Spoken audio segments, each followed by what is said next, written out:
এ পর্বে সবাইকে স্বাগতম প্রিয় ছাত্রছাত্রী, আশা করি তোমরা ভালো আছো। আলহামদুলিল্লাহ আমিও ভালো আছি। আমি তোমাদের আলোচনা করতেছিলাম মৌলিক পরিসংখ্যান সাবজেক্টের কেন্দ্রীয় প্রবণতার পরিমাপ, মেজার্স অফ সেন্ট্রাল টেন্ডেন্সি চ্যাপ্টারে 52তম ক্লাস হবে। আমরা আলোচনা করতেছিলাম সূত্রের প্রমাণ নিয়ে, অর্থাৎ কেন্দ্রীয় প্রবণতার পরিমাপ সম্পর্কিত কিছু প্রমাণ নিয়ে। অনেক ইম্পর্টেন্ট একটা টপিক আমি দাঁড় করে রাখছি। দেখো, এটা প্রায় পরীক্ষা আসে, এবার না আসলে সামনের বার আসবে, তারপরের বার না আসলে তারপরে বার আসবে, অর্থাৎ প্রায় প্রতি বছরই বা এক বছর গ্যাপ দিয়ে আসে। অনেক ইম্পর্টেন্ট, খেয়াল করো। প্রমাণ করো যে গাণিতিক গড় বা যোজিত গড় মূলবিন্দু এবং মাপনীর উপর নির্ভরশীল। গাণিতিক গড় মূলবিন্দু ও মাপনীর উপর নির্ভর করে। মূলবিন্দু এবং মাপনীটা কি আমি তোমাদেরকে একটু দেখাই দিচ্ছি। মনে করো আমরা এইভাবে যখন ম্যাথমেটিক্যাল গড় নির্ণয় করি, এক্সের মান মনে করে এরকম করে দেওয়া আছে 5, 10, 15, 20, 25 এরকম মান দেওয়া আছে। আমরা কি করি, এই মানগুলোকে এক্সের এই চলকটাকে এক্স চলকটাকে আমরা নতুন চলক পরিবর্তিত চলক ডি ইকুয়াল কি করি, এক্স মাইনাস এ, আর ব্যবধান যেহেতু সমান 5 করে ব্যবধান, অর্থাৎ ভাগ সি করি। সি দ্বারা কি বোঝায়, শ্রেণী ব্যবধান বা স্কেল বোঝাচ্ছে। প্রত্যেকটা 5 ব্যবধানে বাড়তেছে, অর্থাৎ প্রত্যেকটার ব্যবধান সমান 5, অর্থাৎ স্কেল হচ্ছে 5। তাহলে দেখো, আমরা এই মাঝের যে কোনো একটা মানকে অ্যাজিউমড মিন হিসেবে ধরি, এ এর মান ধরি এক্স মাইনাস এ, এর মান হিসেবে কি ধরি, মাঝামাঝি যে কোনো একটা মানকে এ হিসেবে ধরি, অনুমিত গড় বা কল্পিত গড়। তাহলে দেখো আমরা এরপরে কি করি, ডি ইকুয়াল, এখানে যদি এক্স এর মান কত 5, এই 5টাকে যদি আমি ডিতে পরিণত করি, তাহলে এক্স এর জায়গায় কী বসাবো, দেখো 5 মাইনাস এর জায়গায় কী বসাবো 15 বাই সি এর মান কত, ব্যবধান কত, প্রত্যেকটার ব্যবধান 5, সি এর মান হচ্ছে 5। তাহলে 5 মাইনাস 15 মানে কি -10, -10কে যদি 5 দ্বারা ভাগ করি কত হবে, -2।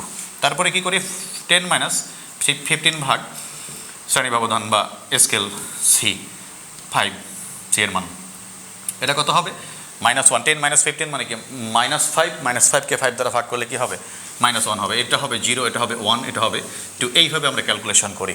তো দেখো এখানে প্রত্যেকটা মান চলকের এক্স এর মান, প্রত্যেকটা মান কি এ থেকে বিচ্যুতি হচ্ছে, এটা হচ্ছে মূল। যেহেতু প্রত্যেকটা এ থেকে বিয়োগ হচ্ছে, এটাকে আমরা বলবো মূল, অরিজিন বা মূল বিন্দু, যেটাই বলো।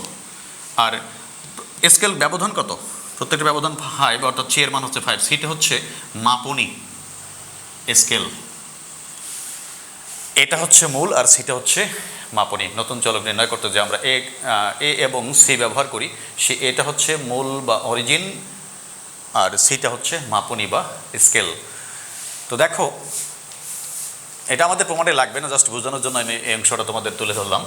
প্রমাণ করো যে গাণিতিক গড় মূলবিন্দু ও মাপনীর উপর নির্ভরশীল। ধরি কোনো চলক এক্স এর n সংখ্যক মান x1, x2 ... xn। ধরি কোনো চলক x এর n সংখ্যক মান x1, x2 ... xn। অতএব গাণিতিক গড় বা যোজিত গড় বা শুধু গড়, যেটাই বলো, x বার ইকুয়াল কি সামেশন x বাই n। এখন দেখো, নতুন চলক বা পরিবর্তিত চলক, আমি এক্সটাকে ডিতে পরিণত করব, নতুন চলক বা পরিবর্তিত চলক ডি ইকুয়াল এক্স মাইনাস এ, বড় হাতের দাও আর ছোট হাতের দাও একই কথা, এক্স মাইনাস এ ভাগ সি। এটা বড় হাতেরও তুমি দিতে পারো, যেখানে এ হচ্ছে মূলবিন্দু বা মূল এবং সি হচ্ছে মাপনী স্কেল। এখন দেখো এই লাইনের পরের লাইন আমরা কি পেলাম, ওইটা আগে লিখে দেখো, ডি ইকুয়াল কি পাইলাম, X minus A by C. তাহলে আর গুণ করো, এটা নিচে নাই মানে কি আছে, 1 আছে।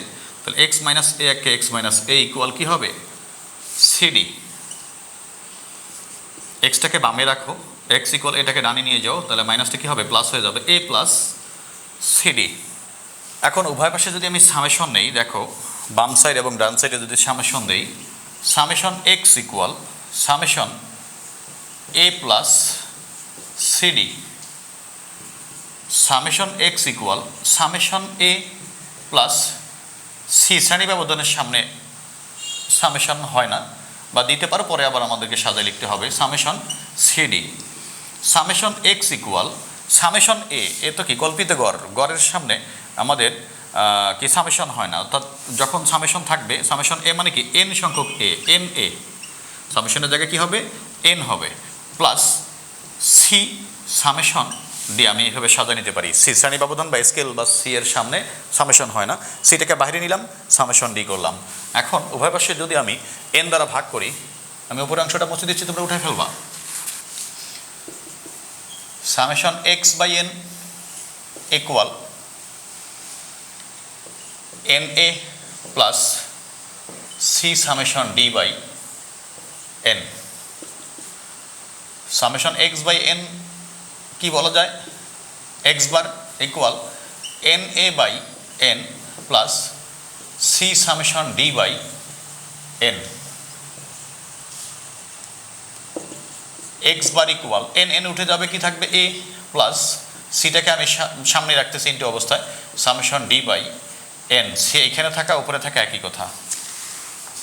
এরপর দেখো x bar equal a plus c d bar. কেন ডি বার? দেখো যেহেতু x bar equal summation x by N, summation x by N equal যদি এক্স বার হয়, আমি যেহেতু ছোট হাতের এন ব্যবহার করছি এখানে ছোট হাতের এন ব্যবহার করব। এক্স বার ইকুয়াল যদি সামেশন এক্স বাই এন হয়, তো ডি বার ইকুয়াল কী হবে, সামেশন ডি বাই এন। ডিটাও তো এখানে নতুন চলক, summation D by N equal কী হবে, ডি বার। যেহেতু x bar equal summation x by n, সুতরাং ডি বার ইকুয়াল কী হবে, সামেশন ডি বাই এন। তো সামেশন ডি বাই এন আছে আমাদের এখানে, তাহলে আমরা কি করতে পারি, সামেশন ডি বাই এন এর জায়গায় ডি বার লিখতে পারি। আর সি তো ইন্টু অবস্থা আছে এখানে, সামনে ইন্টু অবস্থা রাখছি। দেখো আমি এটাকে কি বলেছিলাম, মূল বিন্দু বা অরিজিন পয়েন্ট, আর সিটাকে কি বলেছিলাম, মাপনী। তো দেখো এক্স বার ইকুয়াল গাণিতিক গড় ইকুয়াল, দেখো মূল আছে মাপনীয় আছে, তার মানে কি গাণিতিক গড়টা মূল এবং মাপনীর উপর নির্ভর করে। যদি এ না থাকতো তাহলে আমরা কি বলতাম, গাণিতিক গড় শুধুমাত্র মাপনীর উপর নির্ভর করে, মূলের উপর নির্ভর করে না। যদি সি না থাকতো তাহলে আমরা বলতাম গাণিতিক গড় মূল ও মাপনী হতে স্বাধীন, তার মানে কি নির্ভর করে না, গাণিতিক গড় মূল ও মাপনীর উপর নির্ভর করে না। যদি শুধু এ থাকতো এ প্লাস ডি বার এটা থাকতো, তাহলে কি বলতাম, গাণিতিক গড় মাপনীর উপর নির্ভর করে না কিন্তু মূলের উপর নির্ভর করে।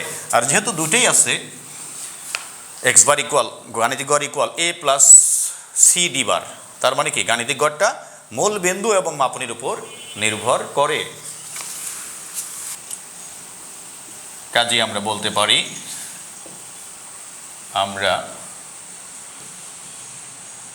পারি, গাণিতিক গড়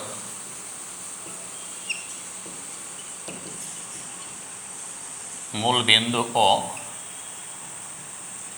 মাপনীর উপর নির্ভরশীল। তো তোমাদের সমস্যা হওয়ার কথা না ডিয়ার স্টুডেন্টস, আশা করি তোমরা ক্লিয়ারলি বুঝতে পারছো। তো আমি অর্থনীতি অনার্স ফার্স্ট ইয়ার থেকে মাস্টার্স পর্যন্ত বিভিন্ন লেভেলের বিভিন্ন সাবজেক্টের আমি ক্লাস নিচ্ছি। তো তোমরা নিয়মিত ক্লাসগুলো করবা, আর আমার ক্লাস যদি ভালো লাগে তো বেশি বেশি করে তোমরা ভিডিওগুলো শেয়ার করবা, সারা বাংলাদেশের স্টুডেন্ট যেন আমার ক্লাস দ্বারা উপকৃত হয়। আর ভালো লাগলে লাইক দিবা, কমেন্ট করবা। যারা এখনও চ্যানেল সাবস্ক্রাইব করো নাই তারা সবাই চ্যানেল সাবস্ক্রাইব করবা, এবং সর্বোপরি সবাই আমার জন্য এবং আমার পরিবারের জন্য দোয়া করবা। তোমরাও সবাই ভালো থাকো, সুস্থ থাকো। আল্লাহ হাফিজ।